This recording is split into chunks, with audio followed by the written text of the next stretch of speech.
آپ کیا سمجھتے ہیں کہ ایک سرجری کی کتنے ٹائم کے بعد پیشنٹ کو موومنٹ کر لینی چاہیے؟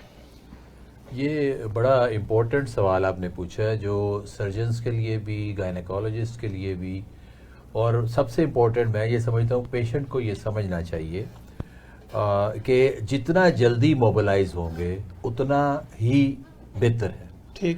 اب یہ میں نے ایک جنرل سٹیٹمنٹ دی ہے، لیکن ظاہر ہے یہ ڈیپینڈ کرے گا کہ کس ٹائپ کی surgery. Patient to patient vary کرتا ہے. عام طور پہ within 24 hours majority of the surgery میں ہم موبلائز کر دیتے ہیں اور موبلائز کر دینا چاہیے. لیکن اگین میں بات کنڈیشن ساتھ یہ لگا رہا ہوں کہ یہ ہر سرجری پہ نہیں ڈیپینڈ کرتا. بعض سرجری ایسی ہے کہ اس میں اگر زیادہ ضرورت ہے آرام کروانے کی یا اموبلائز رکھنے کی، وہ دوسری بات ہے.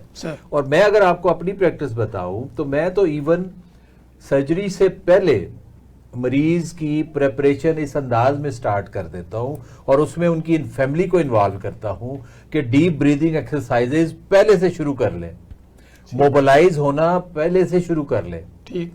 یعنی یہ وہ چیزیں ہیں جو ان کو پہلے سے عادت پڑ جائے تاکہ آپریشن کے فوراً سے مراد ہے جیسے ہی انستھیزیا ختم ہو. بعض سرجریز میں تو ہم اسی وقت سٹارٹ کروا دیتے ہیں، انستھیزیا کا اثر 4-6 گھنٹے بعد میں رہتا ہے اور اس کے بعد آہستہ آہستہ ان کو موبلائز کر دیتے ہیں موسٹ آف دا کیسز میں. کیونکہ جتنی جلدی موبلائز کریں گے بے شمار کمپلیکیشن سے بچنے کا یہ ایک بہت اچھا طریقہ ثابت ہوا ہے. ٹھیک ہے. اور اس کے اندر ریکوری بھی سپیڈ اپ ہو جاتی ہے. ٹھیک ہے. مریض کا مورال اپ ہوتا ہے. مریض کو جتنی دیر آپ بیڈ کے اوپر لٹا کے رکھیں گے اس کے اندر یہ فیلنگ زیادہ آتی جائے گی کہ میں بیمار ہوں. ٹھیک ہے. میں تو ہل جل نہیں سکتی یا ہل جل نہیں سکتا. تو یہ ساری چیزوں کے لیے ارلی موبلائزیشن از اے کی میئر. ٹھیک ہے. جو کسی بھی سرجری، چاہے وہ سی سیکشن ہو، چاہے وہ ظاہر ہے اس کی اگر درد ہے تو درد کے لیے آپ درد کنٹرول کر کے اس کو اٹھا دیں.